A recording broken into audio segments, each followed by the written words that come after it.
In front of me I have two scrambled cubes, and from this angle it may look as though they've been scrambled exactly the same.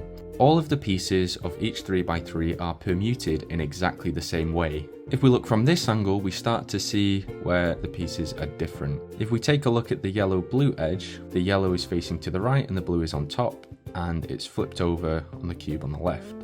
And that's the same story for the yellow and orange, orange and green, and then red and blue.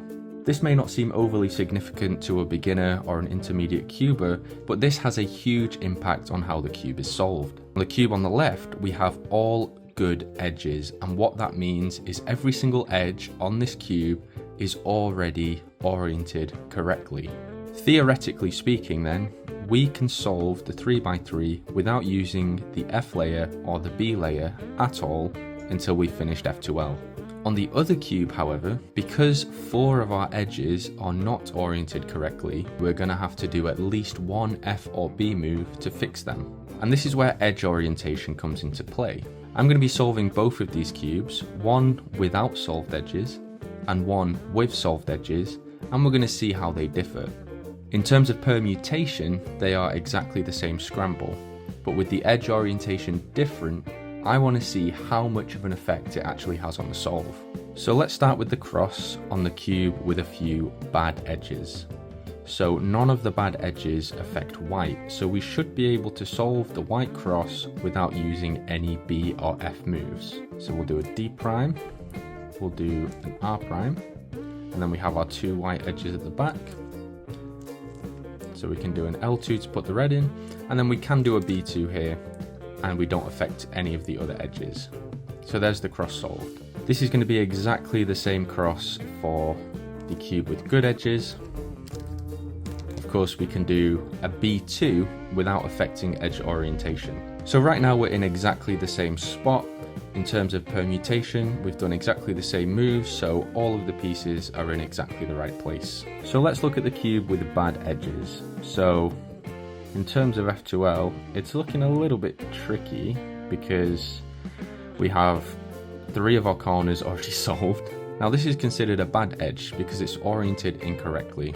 If it was correct, we'd want red here, like on this cube. This doesn't make it any harder to solve, it just means we may have to do a cube rotation or an F or a B move. So let's do that. We'll start by separating the pair. And now we have a nice setup here. But if we want to now pair these up and put them into the back left slot, we're going to have to either do a cube rotation and then pair them up, or we're going to have to do a B move to pair them up. So in a normal solve, I would probably do a cube rotation, pair them up, and put them in. So now we're at this point, we've done one cube rotation, we've inserted a pair, and we're ready to move on. If we do this exact same sequence, but with a cube with all good edges, you'll see how this slightly differs. So we're going to separate the F2L pair, and now we can do a U2. And because this is a good edge, we can pair up without having to do a cube rotation, and we can also insert without having to do a cube rotation. So now we're at this point, and this is where things are going to start getting a little bit different. So next up, I'm going to do the white, green, and red, and we're going to pair it with the green and red edge. Now, because I've done a cube rotation, this is now a bad edge. Every time you rotate the cube, it changes the orientation of the edges relative to what you're looking at. So if I wanted to pair these up, I'm going to have to do a U2 and then either an F move or another cube rotation, which now turns this into a good edge. And we can pair up and slot it in. So we've now done 2 cube rotations and we've done 2 F2L pairs. If we compare this to the cube with good edges, we now have a really easy way to split up this F2L pair, repair it up and insert it. And all the while we don't need to rotate the cube, which is perfect. So we're now at this point. We've done less moves on the cube with good edges and we've done no rotations, whereas on the cube with some bad edges, we've had to rotate twice and we've had to put in a few extra moves That is a little bit down to just the look of the scramble. Because we've done those rotations, we've been doing slightly different moves, and that's affected the outcome of which F2L pairs are available next. So we can't really count on that too much. However, it is important to note we're much faster without having to rotate. So next up on the cube with bad edges, we do have a pretty nasty case where we have 2 corners already in. Because we have this blue and orange edge already in the top layer, I'm probably gonna remove the corner that goes with it, and then I'm gonna have to do another rotation to turn this into a good orientation, and then insert like so. So we've done 3 rotations for 3 F2L pairs. On this cube, it's a pretty similar story, except this blue and orange edge is the other way round. So I'll go through the exact same sequence of events, except this time we can't pair up as easily, but we don't need to rotate.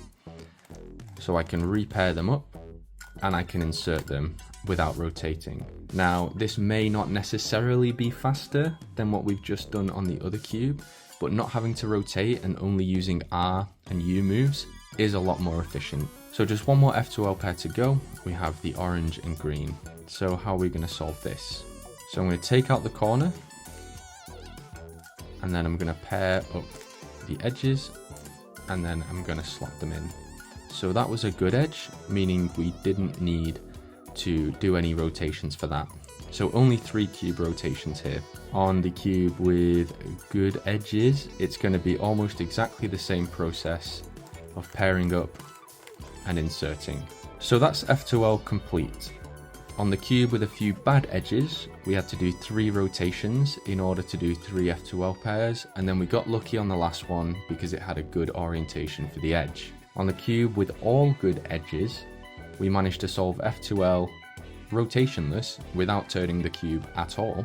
However, there were a few instances where we perhaps didn't have the most efficient way of pairing up an F2L pair. Now, we've got lucky on the cube with bad edges because we have the yellow cross already complete. Now, if you have all good edges, this is guaranteed.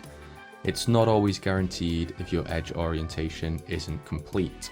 You're likely to get something like this, or with the L case, but luckily we didn't have that. If you have all of your edges already solved, you'll get a case like this. You're always going to get the yellow cross solved. So it means you basically only need to know 7 algorithms in order to solve OLL.